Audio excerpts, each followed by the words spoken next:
Go to financialsurvivalnetwork.com and sign up for your free weekly newsletter. You'll also get 3 free reports. The Financial Survival Network. It's all about what's next.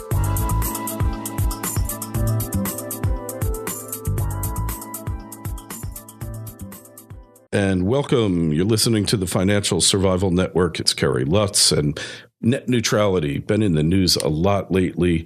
You probably don't know what it is. You're probably not familiar with who's trying to get it in place and who's against it. And Mark Cuban, who's multi-billionaire, owns sport teams, and has been a vehement foe of it. And we've got Steve Simpson with us. He's director of legal studies at the Ayn Rand Institute and been on the show a number of times. Here to talk about it. And Steve, welcome back. Thanks, Kerry. Good to be back. Hey, and so first of all, you got to define what net neutrality is and why it's important. Yeah, so, it's funny. It's a good question to ask. It's the right question to ask, and I don't think anybody knows precisely what it is. This is one of the problems. It's one of those fuzzy policies that everybody thinks they know what it means, but they don't really know what it means, or because there's really no clear definition of it. But the basic gist of it is that ISPs, Internet Service Providers, these are the guys like Comcast, Time Warner, Verizon, these other companies that create and own basically the infrastructure, the cables over which, our network traffic and the signals and the data and everything, our internet traffic travels. The idea is that these guys shouldn't be able to have preferential policies with respect to content providers. So they shouldn't be able to, say, give like Xbox or Sony or somebody like that preference over other companies. They shouldn't be able to discriminate. A lot of people think this sounds good in principle. It's awful in my view, both in principle and in practice. And the reason is that ultimately it stifles competition and it prevents companies that have invested billions of dollars in this infrastructure. It prevents them from being able to make decisions in the marketplace. It kind of tries to freeze the internet at a particular point in time. And people really need to understand that ultimately what this is going to do is put the government in charge in how the internet works. But the basic idea, and I can tell you a little bit more about the background of how it was regulated previously by the FCC, if you want. But the basic idea is that these companies shouldn't be able to discriminate among content providers. Now, the problem is some content providers need to have guaranteed access to their customers. They need, think of, online gaming or video streaming. These guys need to have guaranteed, reliable service. So it makes sense for the ISPs to prefer them in much the same way that FedEx prefers packages that absolutely positively have to be, delivered overnight, that kind of thing. But there are definite problems, and there are unfortunately good arguments on both sides. But I'm with Mark Cuban. I think in principle, this is a real attack on the internet and an innovation. And if you think about how Obama has put this, he wants to turn the internet into a regulated utility. He wants to make it like government-owned highways, which is a horrible idea. But let me pause there, Kerry, and you can jump back in and give us your views or tell me what you think.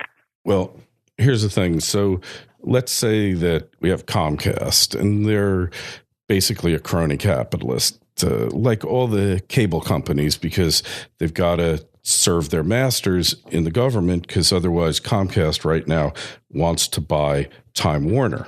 And they don't like the Ayn Rand Institute. And, the government says, look, we'll approve your merger, but there's these conservative websites. There's a whole group of them out there, Financial Survival Network, not that we're that big. And you know what? If you made it real hard for them and you throttled them down and just really knocked them off the information superhighway, we'd look a lot more favorably on your merger request. And, that's why I think treating it as a common carrier, even though it isn't really that fair because the government's dictating the terms of your access, is kind of necessary here because, if Comcast said, you know what, we're not going to cover Ayn Rand, basically half of your potential market would be wiped out. You wouldn't be able, half the country or a third of it would not be able to access, ARI on the web. Yeah, no, that's an excellent point. But a couple points. So first point I'll make is that the fundamental issue there is government intervention in the marketplace. And it's never, in my view, a solution to government intervention to have more government intervention and more government control. But yet, this is exactly how you go from a free market to a controlled market to a more controlled market to ultimately a totally unfree market, is that you get these incremental steps. And if you trace regulation of private business back to the mid-19th century, it all starts with the railroads and the ICC, the Interstate Commerce Commission, setting railroad rates. And what you have from there, you can trace the steady expansion of government over business. And the idea is that the minute you have some controls, other people come back in the market, other suppliers, other consumers, other businesses, and they say, hey, you controlled this slightly, and that led to bad effects. So now I can't compete, or I'm not getting the services that I've contracted for. So we need more government intervention, and slowly but surely you get more and more and more. And there are legitimate complaints along the line. So as you pointed out, it's legitimate to worry that maybe the government will pressure Comcast or Time Warner or some of these other companies into not handling certain web traffic and may actually discriminate against them. That's a problem. What we ought to do to solve that problem is advocate more freedom and point that out. We got to say, look, this is horrible. But more government intervention can't be the solution, because then, we're just on this perpetual slide toward, really it's fascism, and then it's total control, right? Fascism is a kind of, mixture of controls. It's nominal private ownership with real public or government ownership and control. And that's a really horrifying thing. Now, to the point that you made about the idea that Comcast, at the government's behest, or Time Warner, might eliminate certain web traffic based on the content or the viewpoint of the people, there are real First Amendment implications here. So as a general matter, the First Amendment prevents the government from restraining our speech. It doesn't prevent private actors. So for instance, I have no right to come on your radio show and say stuff you disagree with. Why? It's your radio show, right? You have no right to come into my house and preach to me about things. I can say, preach on your own damn property. Don't come on mine. So free speech ends where private property begins. But the problem here is there's government control over what these businesses are doing.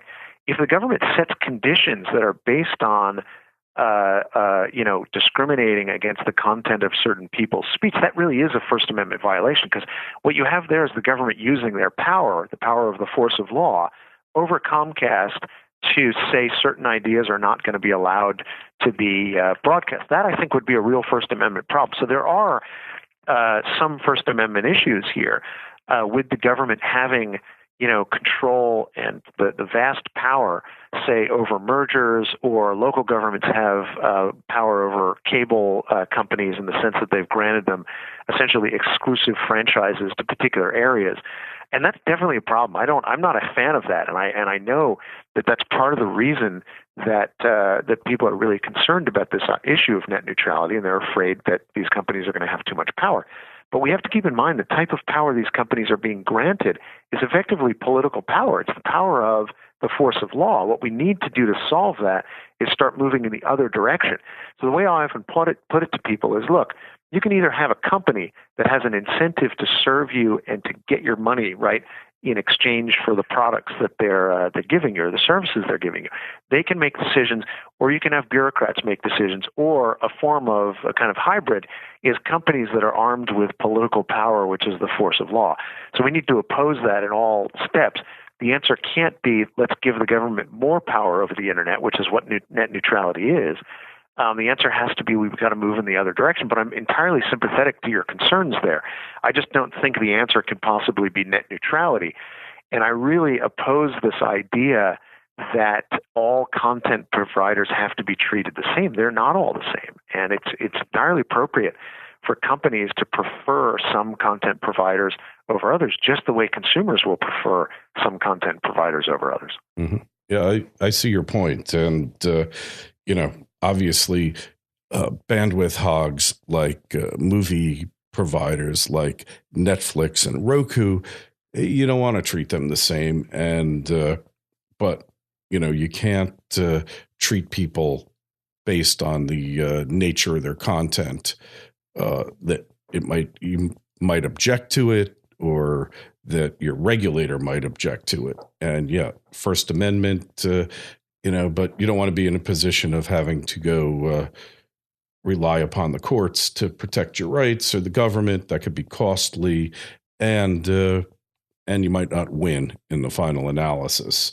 So, it's definitely problematical, and the free market might work and it might not, and of course, always more apt to rely upon the free market than upon the government to protect my rights here. But the government is supposed to be there to protect rights, to protect the free market, and obviously it's not performing its constitutional duties now. None of us can deny that, right? Oh, yeah. No, that's absolutely true. It's not doing what it's supposed to be doing, but we need to understand where government breaks down.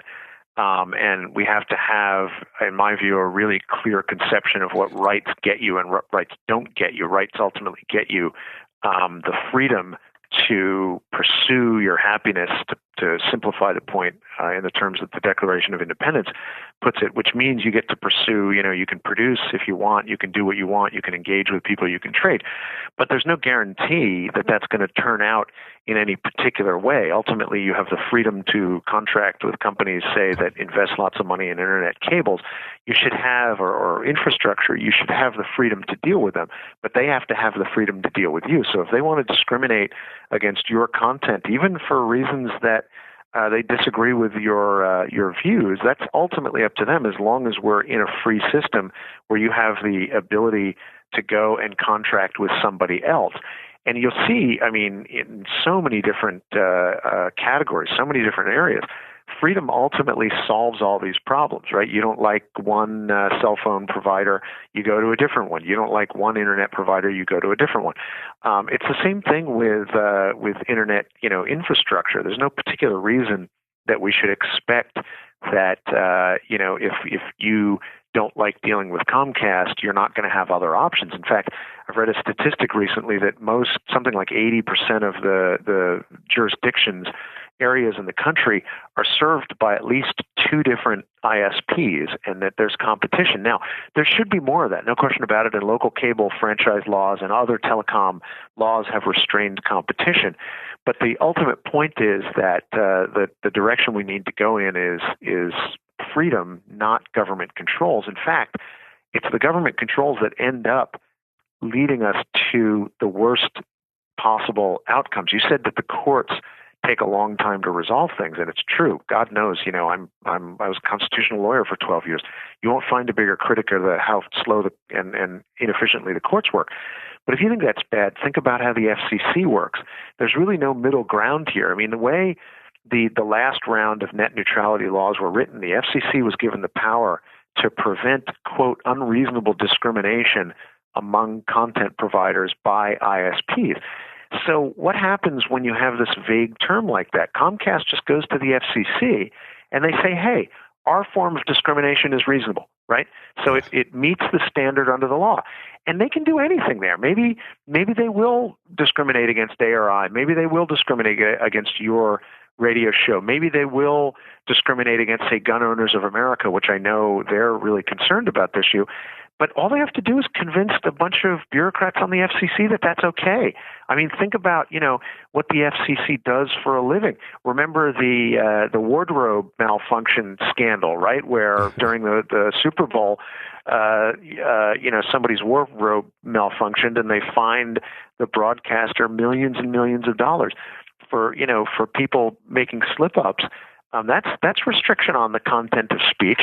And that happens right now. And the FCC has been doing this for years. So If you think the courts are bad, I'm sorry to tell you, the FCC is way worse than that. They have, indiscriminate arbitrary power over the content of ideas. So it's far worse to allow that. The only solution here, much as I know it's going to take a lot of work and time to get there, the only solution is a free market. Preferring government and thinking it's going to protect us, against when we put bureaucrats in control is really a pipe dream. That the only solution here is to have a clear idea of what your rights are, which ultimately means freeing you to pursue your happiness. Yeah, and specifically, the FCC has no control over content on the internet now, right? I mean, no. They have no regulatory rights on it. That's right, but net neutrality is the camel's nose under the tent, right? It's it would be giving the FCC the sort of beginnings of control over content. If they can control the distribution and the delivery of content with vague laws, and they'll necessarily be vague because there are no objective, clear principles here for how ISPs are supposed to decide based on the government's views which content providers to prefer over others. It's necessarily arbitrary, it's necessarily vague, and when you do that, it's real easy for them to make these kinds of distinctions based on messages. I mean, the FCC back in the 60s criticized TV broadcasters for not including enough children's broadcasting, and of course, all of the broadcasters towed the line, and you saw more banal children's broadcasting there. I've seen studies and arguments that hold that part of the reason TV was boring for the most part in the 60s and 70s was precisely because of the FCC. Laugh track sitcoms, compare that to the TV you are able to watch today with literally something like 1,000 channels you can get. You have DirecTV, you have cable, and even broadcast TV has gotten much better because there's competition. That's because the FCC's influence has become less, and because a lot of that content is now moved on to cable, and then it'll continue when it moves to the internet more and more. So more competition is going to drive this market and create the vibrant marketplace of ideas and goods and services that we all want. And it's mainly because of hands-off by the government. That doesn't mean it's perfect. And we got to get rid of telecom laws, and we got to get rid of local franchise laws. But giving the FCC power over this, man, it's really bad news. They will definitely abuse that power because there's no other way they could operate. That power has to be abused because it's improper, arbitrary power to begin with. And also, you could see them implementing taxes to pay for all this too, right? Absolutely. Of course they'll start taxing. And then think about, so what you said earlier, that they have power over the merger of Time Warner, say, and Comcast. So imagine if they had the power to tax all this stuff. They could start saying, we're going to tax unreasonable discrimination more than we're going to tax reasonable discrimination. Or they're going to say, we think you're favoring this type of content too much and not that type of content, so we'll tax you a little more. Keep in mind, not long ago, this was about a year or so ago, the FCC started investigating newsrooms across the country. This is broadcast news, on the grounds that they weren't serving the public interest well enough by doing things like reporting enough on the environment and on diversity. It was a big scandal, and the reason it was that people realized that if the FCC can have an impact on who gets licenses, let's say, and who doesn't get licenses based on their news reporting, it can control speech. Same issue with the internet. If the FCC has the ability to decide what content and who can be delivered over ISPs and pressure these guys, they can definitely control the content of the speech that comes over. It's the exact opposite of what people think. People are being led to believe that this is going to be, equality and freedom in the net neutrality. Everyone will have to be treated the same, but that's not possible. It's not possible to treat everybody the same any more than, everybody can't fit through the door at the same time. All drivers can't drive on the highway at exactly the same time. The internet is limited. Somebody has to make these decisions. And if it's not private companies, it's going to be the government. The government always makes, bad decisions in this kind of context because it's impossible for it to make good decisions. Yeah, we know that, and believe me, I'm not one who trusts the government in these matters, especially matters of free speech, because their track record is just horrendous. Let's face it, and goes back to the alien and sedition laws. Oh yeah, absolutely. We know what they're about. And, but, I don't trust the crony capitalists either. And the government has put them in that position. So, I'm not sure what the answer is because, we don't have a free market in anything now. That's the problem, except maybe in used car sales. That's about the only free market that exists now. Yeah, I mean, I think you're right about that, but it's still more free now than it would be if under net neutrality. And the thing we need to understand is cronyism, crony capitalism, which I don't like the term crony capitalism because I really think the proper term should be crony socialism or crony statism, because ultimately cronyism is the type of thing that evolves and occurs only under government controls. When government controls free enterprise, companies and consumers have only option they have is to go and try to influence the government. When government influences us, we have to influence government to get by. So that sort of cronyism comes from government intervention. And what we need to do is oppose that.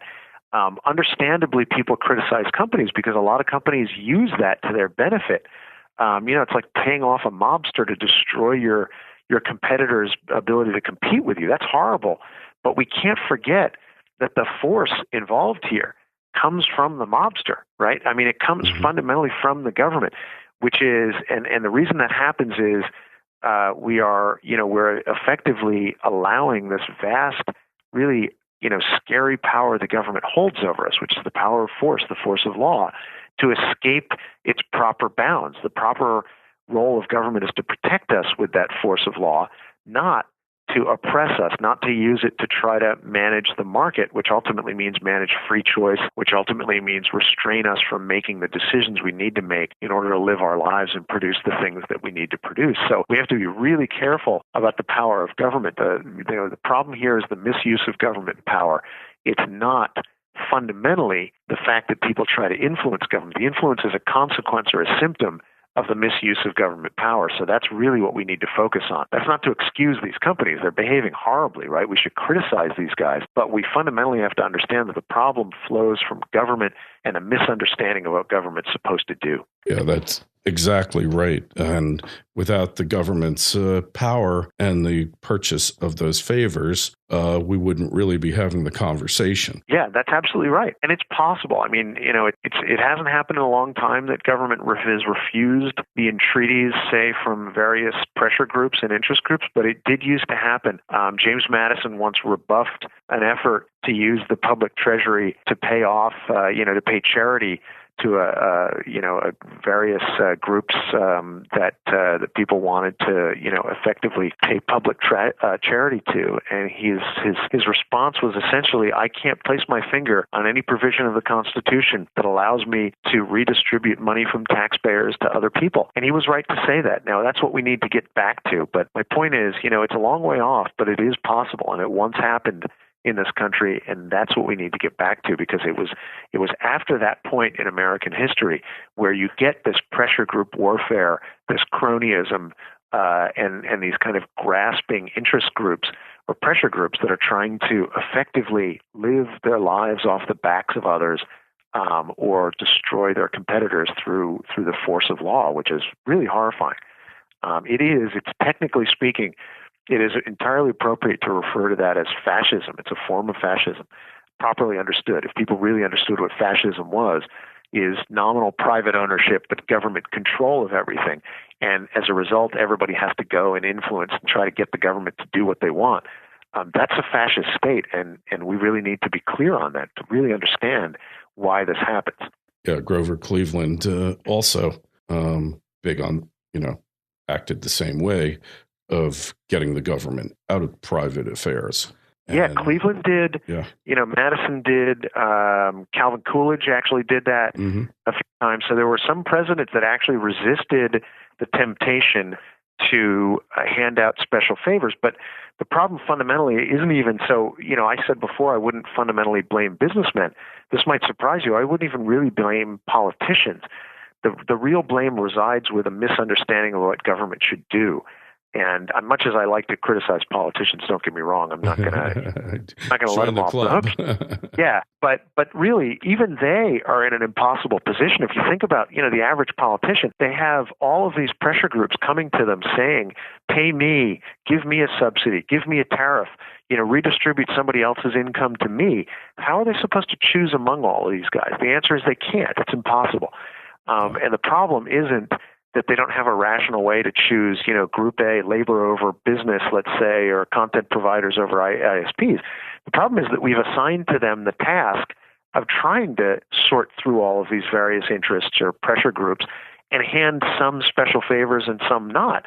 We got to get rid of that entirely. We got to wash the entire system off the map and say the purpose of the politician is to pass laws whose purpose is to protect our rights, protect us from criminals, or foreign aggressors that want to destroy us. But otherwise, hands off, man. That's all you guys do.